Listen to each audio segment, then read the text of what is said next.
Halo Safety Fellas, kembali lagi. Pada video kali ini, aku Dita akan menjelaskan terkait analisis dan penilaian resiko di rumah, terutama bagian dapur. Dapur merupakan bagian penting di sebuah rumah atau bahkan di tempat umum. Namun tahukah kalian bahaya apa saja yang terdapat di dapur? Lalu apa saja risikonya dan bagaimana pengendaliannya? Di video kali ini kita akan membahas hal tersebut. Sebelumnya kita akan membahas apa itu bahaya atau hazard. Menurut OSHA 1801, bahaya atau hazard adalah sumber, kondisi, atau tindakan yang berpotensi menimbulkan kecelakaan atau cedera pada manusia, kerusakan, atau gangguan lainnya. Lalu risiko itu apa sih? Nah, menurut ISO 4501, risiko atau risk merupakan kombinasi kemungkinan terjadinya peristiwa berbahaya atau paparan yang terkait dengan pekerjaan dan tingkat keparahan cedera dan kesehatan yang buruk, di mana dapat disebabkan oleh peristiwa atau paparan.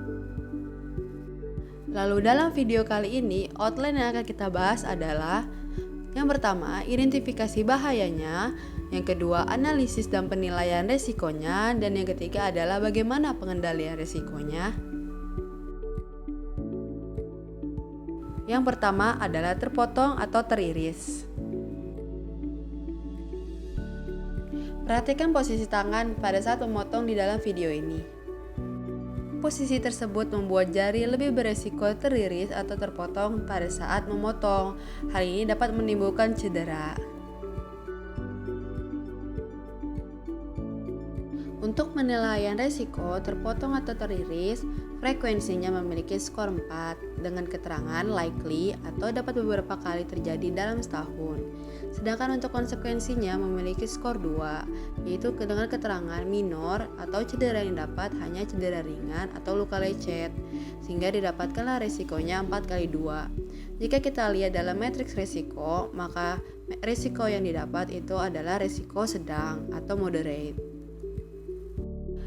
Untuk pengendalian terpotong atau teriris berdasarkan hierarki pengendalian, maka untuk yang pertama dilakukan itu eliminasi dengan menyimpan pisau jika telah selesai digunakan.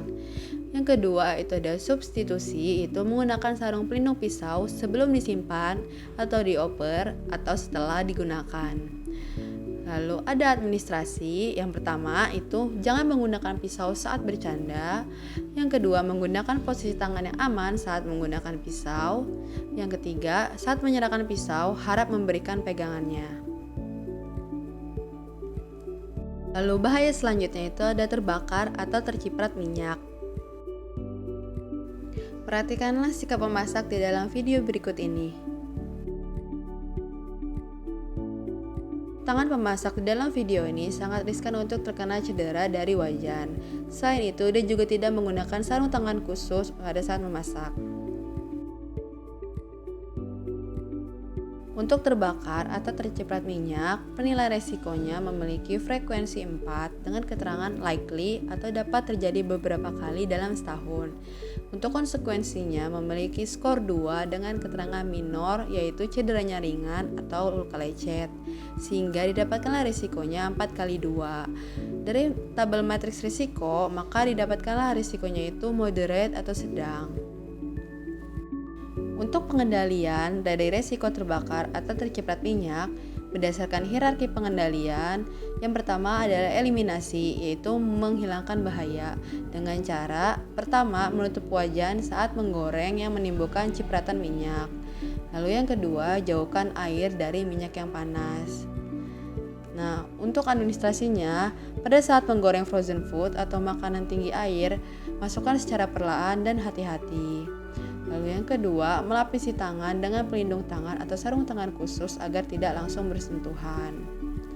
Nah, untuk APD-nya menggunakan sarung tangan khusus saat mengangkat atau memegang wajan atau memegang barang-barang yang panas di dapur. Bahaya yang terakhir adalah kebocoran gas atau ledakan. Dalam video ini dapat kita lihat jika ada kebocoran gas, maka api akan langsung menyambar gas tersebut. Hal ini tentu saja berbahaya bagi orang-orang yang berada di dapur.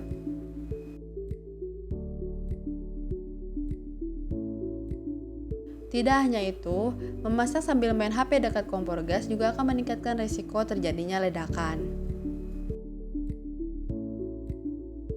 Untuk penilaian risiko kebocoran gas atau ledakan memiliki skor frekuensi 1 atau sangat jarang, di mana dapat terjadi lebih dari 5 tahun sekali. Nah, untuk skor konsekuensinya itu adalah 5, yaitu ekstrim, di mana bisa saja mengakibatkan kematian yang tidak berhubungan dengan riwayat penyakit. Dengan demikian, risikonya itu 1 kali 5. Jika ditabel, maka risikonya ini bersifat sedang atau moderate.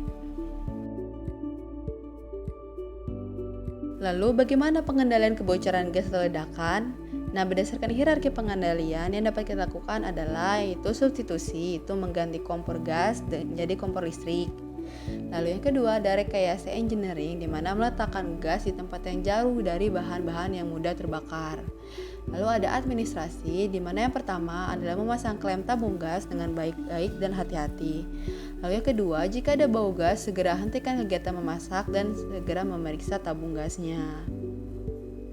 Baik, mungkin itu saja yang dapat saya informasikan terkait analisis dan penilaian risiko di dapur rumah saya. Apabila ada kurang-kurang atau pertanyaan, kalian dapat menyampaikannya melalui email atau melalui komen di bawah. Terima kasih atas perhatiannya. Semoga ilmu yang saya berikan bermanfaat. Jangan lupa subscribe channel ini dan like video ini ya. Terima kasih telah menonton.